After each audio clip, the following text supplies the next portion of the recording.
Selanjutnya pada bagian ini saya akan menjelaskan mengenai deskriptif karakteristik dari penelitian yang telah dilakukan. Sebelum melakukannya, kita mengubah data mentah menjadi data yang lebih mudah dipahami, disederhanai seperti berikut. Pada data yang telah kami sederhanakan ini, kami mengubah beberapa variabel seperti domisili menjadi beberapa perumpamaan yang mudah kita mengerti, seperti yang terlihat pada layar. Untuk melihat deskriptif karakteristik ini, kita menggunakan SPSS sebagai alat bantu untuk mengujinya. Seperti bisa dilihat di samping, pada SPSS kita menggunakan atau masuk ke dalam variabel view. Lalu dalam variabel view tersebut terdapat beberapa kolom yang bisa kita isi dengan variabel-variabel seperti datanya, seperti domisili, jenis kelamin, usia, dan faktor X dan Y.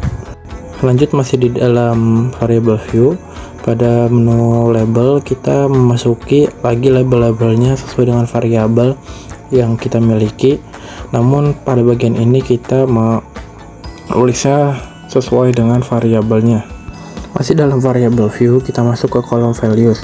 Pada kolom ini kita memasukkan angka-angka yang tadi kita buat atau perumpamaan yang kita buat, seperti tadi Kabupaten Bogor dari domisili kita menggunakan angka 1, selanjutnya 2 untuk Kota Bogor, dan 3 untuk lainnya, seterusnya. Dan kita juga melakukan hal ini pada bagian jenis kelamin, usia, dan untuk faktor X dan Y nya.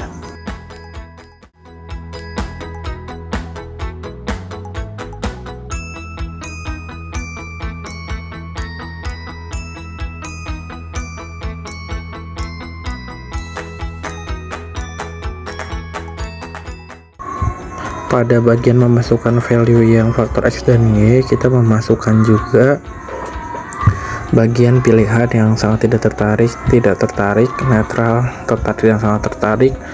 Hal ini dilakukan sama seperti yang tadi, memasukkan angka pada bagian kolom value dan memasukkan labelnya adalah pilihan-pilihan tadi.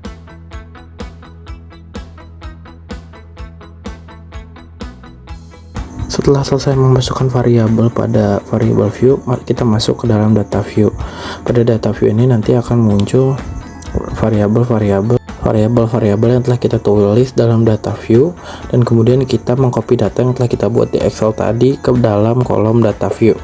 Setelah data yang dimasukkan, masuk kita ke menu analyze dan kita memilih deskriptif karakteristik dan kita memilih frekuensi.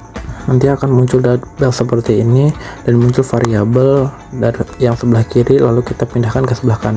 Lalu pada bagian ini kita memilih menu statistik.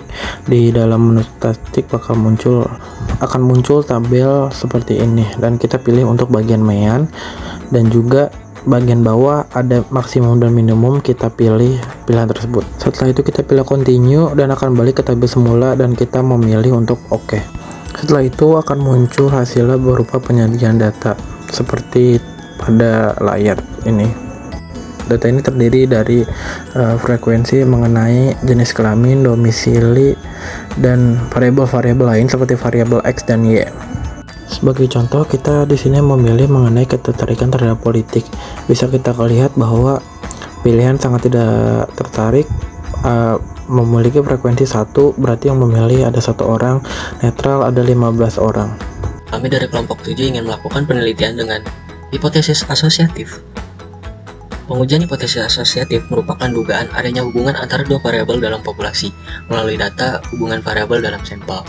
Selanjutnya kami akan menguji hubungan variabel X kualitas Prabowo Subianto dengan variabel Y kepercayaan terhadap Prabowo Subianto dengan menggunakan uji korelasi Pearson menggunakan SPSS.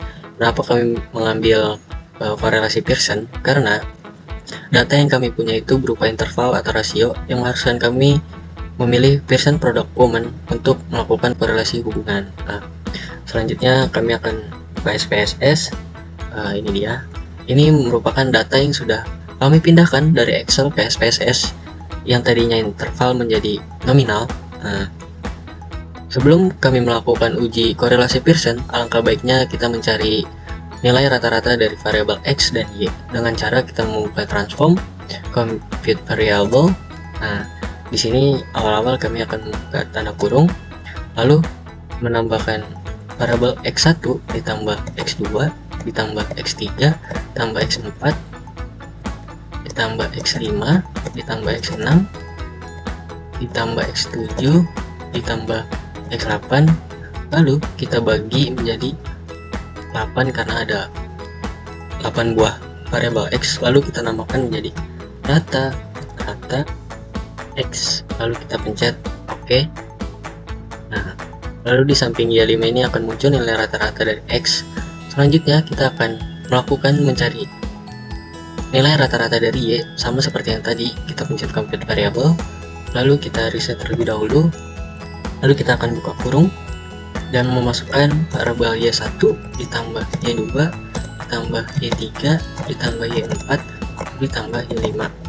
Selanjutnya kita bagi dengan berapa buah variabel Y yang akan kita teliti, itu ada 5, lalu kita namakan menjadi rata-rata Y, lalu dipencet saja OK. Lalu akan muncul rata-rata Y nya itu berada di samping rata-rata X. Selanjutnya kita akan melakukan uji korelasi Pearson. Yang pertama kita akan membuka menu analyze, lalu ke korelasi, baru ke bivariate. Nah, selanjutnya kita masukkan nilai rata-rata X dan rata-rata Y ke kanan, lalu sebelum kita pencet OK, kita harus pastikan bahwa checklist main and standard deviation ini sudah terchecklist, guys. Selanjutnya nilai Pearson, kita menggunakan Pearson karena akan kita menggunakan korelasi Pearson, lalu pencet OK. Nah, selanjutnya muncul tabel seperti ini. Nah, ini kita bisa melihat dari tabel korelasi tersebut, kita pertama-tama itu harus melihat dari sink to tail ini nih, guys. 0,000, yang berarti menandakan bahwa jika nilai signifikan kurang dari 0,5 maka berkorelasi. Dan kita lihat lagi rata-rata X dan Y itu 0,00, itu berarti menandakan jika nilai signifikansi di bawah 0,05 maka berkorelasi. Selanjutnya itu ada pedoman derajat hubungan, yang bisa kita lihat bahwa Pearson correlation ini itu 0,698 dan berupa 2 bintang, yang menandakan 2 bintang ini bahwa hubungan antara variabel X dan Y itu ada berkorelasi. 0,698 ini menandakan bahwa nilai Pearson korelasi ini berada di 0,61 sampai dengan 0,80, yang berarti korelasi kuat. Selanjutnya bisa kita lihat juga di rata-rata X terhadap Y itu 0,698, yang menandakan bahwa nilai Pearson korelasi 0,61 sampai dengan 0,80 korelasi itu kuat.